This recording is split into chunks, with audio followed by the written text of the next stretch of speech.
छत्रपती शिवाजी महाराजांच्या इतिहासाची साक्ष देणाऱ्या भागनख्या 19 जुलै रोजी साताऱ्यात दाखल होत आहेत। यासाठी छत्रपती शिवाजी महाराज संग्रहालयात भागनख्यांसाठी विशेष अशी व्यवस्था जिल्हा प्रशासनाने केली आहे। याची पाहणी पालकमंत्री शंभूराज देसाई, आमदार शिवेंद्रराजे भोसले, आमदार जयकुमार गोरे आणि जिल्हा प्रशासनातील अधिकाऱ्यांनी केली। यावेळी संग्रहालयात कोणतीही त्रुटी राहू नये यासाठी विशेष सूचना पालकमंत्री शंभूराज देसाई यांनी केल्या। छत्रपती शिवाजी महाराजांनी त्या काळी वापरलेली ही वाघनखे जिल्ह्यासह पश्चिम महाराष्ट्रातील नागरिकांना व्यवस्थित पाहता यावेत यासाठी सिक्युरिटी पासून जागेची विशेष व्यवस्था करण्यात आली आहे। येत्या 19 तारखेला या वाघनखांचे जंगी स्वागत जिल्हा प्रशासनासह साताऱ्यातील शिवभक्त यांच्याकडून करण्यात येणार आहे।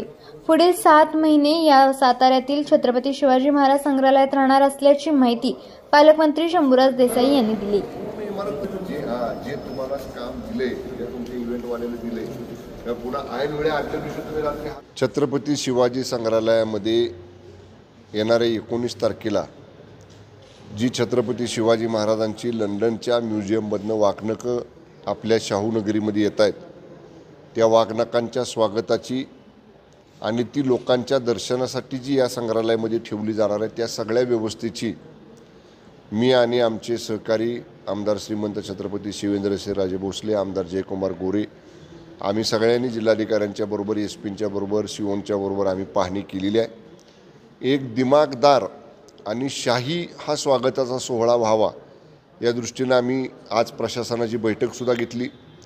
काल आमदार शिवेंद्रराजे भोसलेंनी सुद्धा जिल्हाधिकाऱ्यांची भेट घेऊन काही सूचना त्याच्यामध्ये केल्या आणि आम्ही सगळ्यांनी आजच्या बैठकीत निर्णय केला, एक दिमागदार सोहळा, पूर्ण शहर हे सजलेलं शिवकालीन शहर उभं करण्याचा प्रयत्न या ठिकाणी आम्ही करणार आहोत। झांज पथक असतील, ढोल पथक असेल, आतमध्ये ही वाघनखाचं ज्यावेळी प्रत्यक्ष दर्शनासाठी खुली केली जातील तेव्हा पोलीस बँडच्या वतीनं महाराष्ट्र गीतो या ठिकाणी वाजवलं जाईल।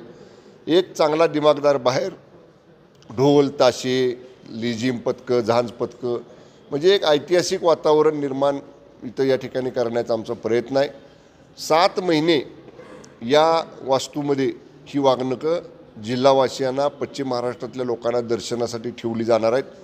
सुरक्षा व्यवस्था अत्यंत कडक आहे, सेन्सॉर्स वगैरे लावलेले ते मी स्वतः बघितलं, मला एसपीने त्याची सगळ्याची माहिती दिली। ज्या ठिकाणी वाघनखं ठेवली जाणार आहेत ते बुलेट प्रूफ कवचसुद्धा या ठिकाणी आपण केलेले, ते सुद्धा आम्ही सगळ्यांनी पाहिलं।